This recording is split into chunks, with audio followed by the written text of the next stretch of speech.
कर्म कर जाते हैं तो वो भी नीच कहलाने लगते हैं, वो भी नीचा कहलाने लगते हैं। कोई जरूरी नहीं है कि वो ये नीचा वर्ण में पैदा हो गया या अन्य वर्ण में पैदा हो जाए तो वो नीचा होगा। नहीं नहीं नहीं, आप किस कर्म को, शिव महापुराण की कथा करिए, देवराज नाम का ब्राह्मण जो ब्राह्मण के घर में जन्म लिया, ब्राह्मण कुल में जन्म लिया, ब्राह्मण के अंतर्गत जन्म लिया, जिसके माता पिता ने श्रेष्ठ संस्कार देने का प्रयास किया, पर मित्रों की थोड़ी सी संगति उसको जीवन में बर्बाद की ओर ले गई। ताली, थाली और प्याली, ये तीन मित्र व्यक्ति को बर्बाद कर देते हैं। पहले नंबर का ताली, प्रसन्नता करने वालों से दूरी बनाकर रखना। जो जितना ज्यादा तुम्हारी प्रसन्नता करेगा, समझ लेना कि तुम्हें चने के झाड़ पे चढ़ा देगा।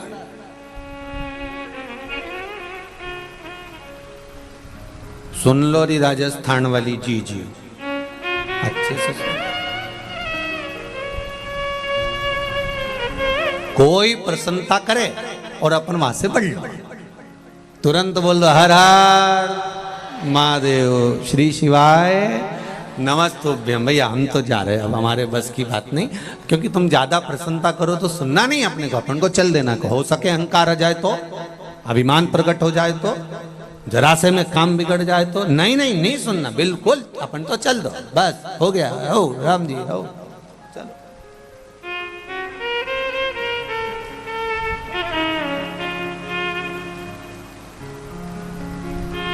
कौन क्या बोल रहा है उससे हमको इस बात से महत्वता नहीं है।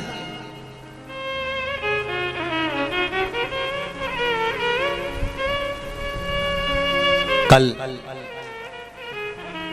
परम पूज्य 1008 संत शिरोमणि श्री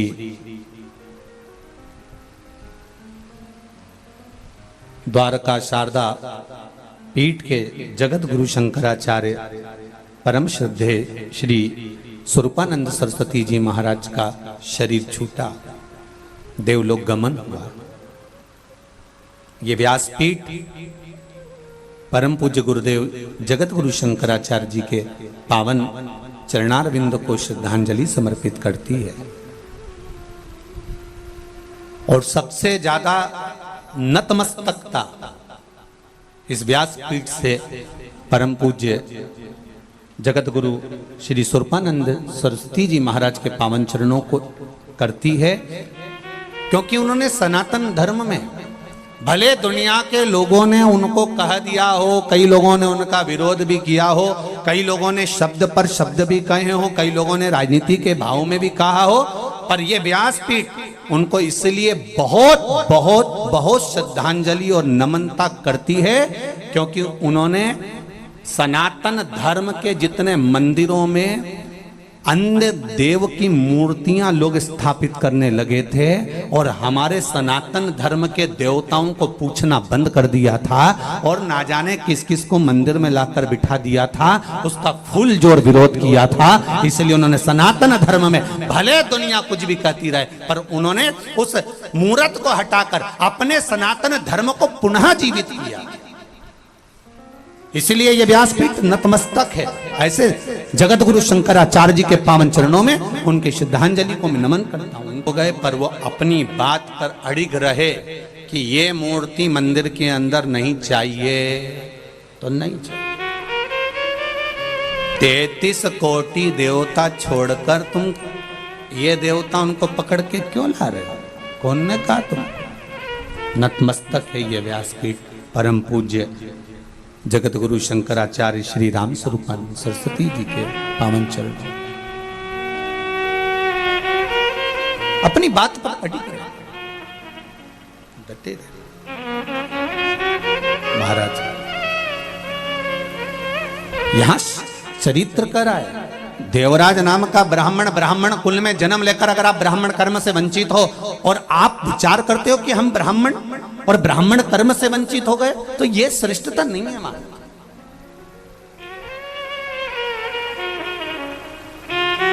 कितना गौरव महसूस होना चाहिए कि आप अच्छे घर में जन्मे हो, कितना गौरव महसूस होना चाहिए कि आप अच्छे कुल में जन्मे हो।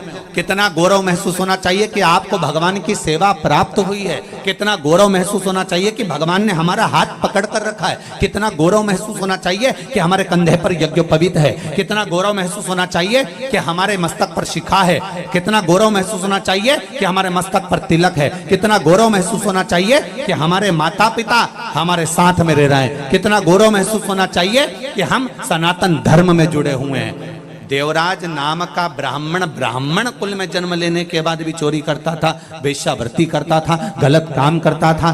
खूब समझाया माता पिता ने पर नहीं माने, खूब समझाया नहीं माने। अंत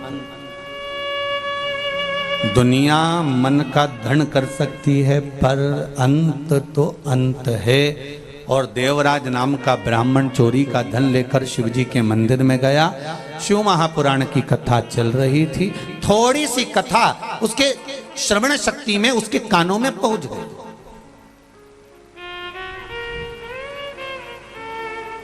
थोड़ी सी कथा,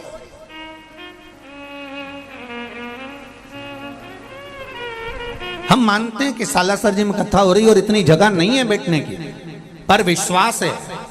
आप अपनी गाड़ी पर, ये लोग दीवालों पे चढ़ चढ़ कर कथा सुन रहे हैं, कोई कहीं चढ़ा है, कोई कहीं बाउंड्री पर चढ़ा है, कोई कहीं बैठा है, तो भले आप कहीं पर भी बैठे हो, पर ये शिव महापुराण की कथा का एक शब्द भी आपके कानों तक पहुंचा है, आपकी झोली तक पहुंचा है, तो ये निश्चित है कि वो अमृत अगर कहीं प्राप्त हुआ है तो उसका फल मिलेगा जरूर, उसका फल जरूर मिलेगा।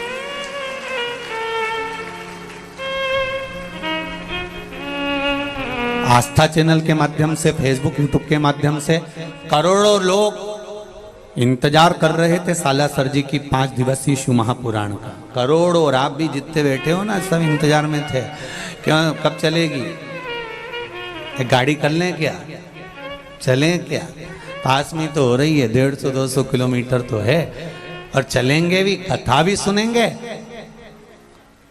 और बालाजी सरकार का दर्शन भी कर लेंगे। अब तो वो कहते हैं ना कि वो कहते हैं दोनों हाथ कढ़ाई में, तो हाथ तुम सबका मुंडा भी कढ़ाई में हो। तुम शायद नहीं यहाँ पहुंचे हो, सुराना परिवार अगर कथा करा रहा है तो ये जानकर जितने परिवार के लोग आए ना सुराना जी के, बड़े भाग्यशाली हो साहब, बड़े किस्मत वाले, घर जाके नजर उतरवा लेना कहीं बाबा की कृपा हुई है, बड़े भाग्यशाली। एक तो श्राद्ध पक्ष में शिव महापुराण की कथा, ऊपर से बालाजी सरकार के चरणों में कथा, बड़े भाग्य की बात है, साधारण नहीं है साहब। और जितने लोग कथा सुन रहे हैं टीवी पर या मोबाइल पर, दिल से कहूंगा आज कथा केवल शिव पुराण आपके घर पर नहीं पहुंच रही है, ये निश्चित है। केवल शिव पुराण आपके घर नहीं आ रही है, आज मेरा बालाजी सरकार भी आपके घर में प्रवेश कर रहा है, ये निश्चित है। ताप बहुत था, शरीर में कष्ट बहुत था,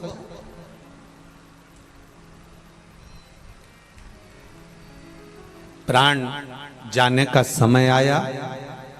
भगवान शंकर के गण वहां खड़े हुए थे। पहले आए थे यमदूत, फिर आ गए शिव के गण। होता है ऐसा। एक सेठ जी थे, उनके पास में बहुत धन था, भजन भी बहुत करते थे, कीर्तन भी बहुत करते, मंत्र जाप भी बहुत करते, स्मरण भी करते, नाम जाप भी करते, खूब दान करते, पुण्य करते, संकीर्तन करते, भजन करते हैं, मंत्र जाप करते, बड़ा दानी थे सेठ जी, बड़े दानी। उनका अंतिम समय आ गया, प्राण छूटने का समय। भगवान विष्णु के पार्षद उनके सामने खड़े हो गए, बैकुंठ से देवताओं ने लेने के लिए आ गए। तो उन्होंने तुरंत बैकुंठ के देवताओं को देखा और देखकर पूछा तुम कौन हो? तो क्या तुम्हारा अंतिम समय आ गया, हम तुम्हें लेने के लिए आए। ओहो, मैं चलने के लिए तैयार हूं, पर मेरे पास में दौलत बहुत सारी है, बहुत पैसा, अपार धन तो मेरी अलमारी में पड़ा हुआ है, बैंक में पड़ा हुआ है, तिजोरी में पड़ा हुआ है, ढेर संपदा, सोना चांदी, हीरा पन्ना, रकम, सब कुछ मेरे पास में ढेरों में भरा हुआ है। तो इतने में सेठ जी ने कहा मुझे कुछ ऐसी कृपा कर दो, मैंने जिंदगी भर खूब दान पुण्य भजन कीर्तन खूब करा, पर धन कमा कमा कर एकत्रित करा, पर अपने ऊपर खर्च नहीं करा। एक मौका दे दो बस मुझे अपने ऊपर खर्च करने का। तो देवताओं ने जाकर भगवान विष्णु से कहा, प्रभु क्या करें? भगवान ने कहा दे दो, 1 साल और दे दो। चलो ठीक है, करने दो इसको खर्च। अब 1 साल सेठ जी को जो मिला, उन्होंने उसमें खर्च किया, पर सही जगह खर्च नहीं कर पाए। वैश्यावृत्ति में, जुए में, मदिरापान में, मांसाहार में, गलत गलत काम में उसको खर्च किया। अब फिर 1 साल बाद मरने का समय आया। अब की बार बैकुंठ के पार्षद नहीं आए, अब की बार यम के दूत उनको लेने के लिए। बड़े बड़े दांत, भयंकर स्वरूप, काला स्वरूप, भयंकर।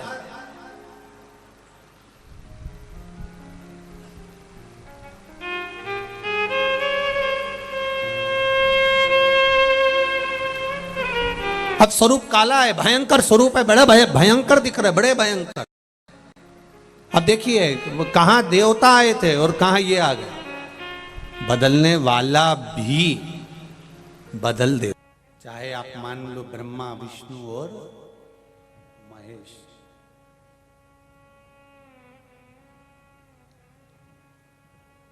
सारे वेद, सारे शास्त्र, सारी पुराणे,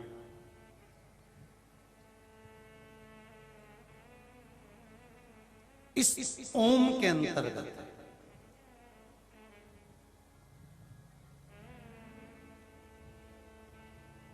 और केवल सनातन धर्म ही नहीं, इस सनातन धर्म से भी हटकर जितने धर्म हैं, जितने भी धर्म हैं, सारे धर्म में ओम शब्द का नाद है महाराज।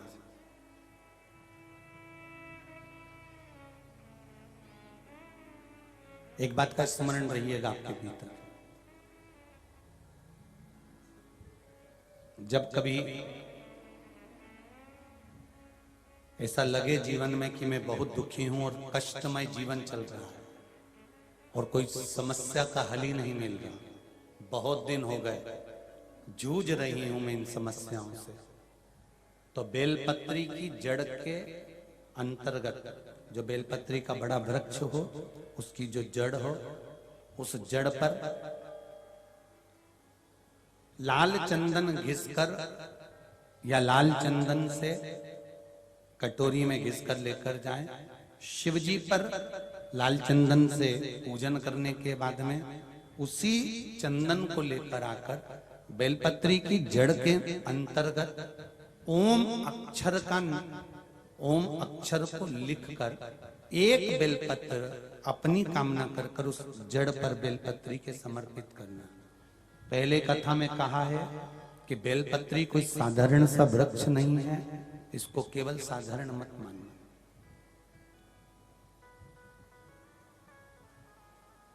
ये कोई सादा सा वृक्ष नहीं है। बेलपत्री की जड़ में ओम शब्द लिखकर, अक्षर लिखकर उस पर एक बेलपत्र समर्पित कर कर शिव जी से अपनी कामना कर कर, जो प्रदोष के दिन, प्रदोष काल के अंतर्गत बेलपत्री के वृक्ष की पूजन कर कर, ये नाद कर कर, ओम अक्षर का नाद कर कर स्मरण कर कर आता है। ज्यादा से ज्यादा कहेंगे तो 4 दिन, 5 दिन में या 6 दिन में मेरा देव अधिदेव महादेव जो समस्या और टेंशन जिंदगी में चल रहा होता है, उससे थोड़ा बहुत तो निजात मेरा देव अधिदेव महादेव उसी समय करना प्रारंभ कर देता है। शिव कृपा होने लगती।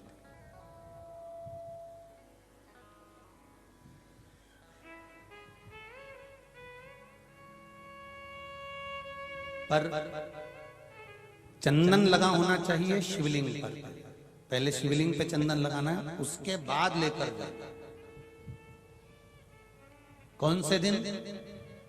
जम के बोलो जरा। बहुत बहुत टेंशन, बहुत समस्या,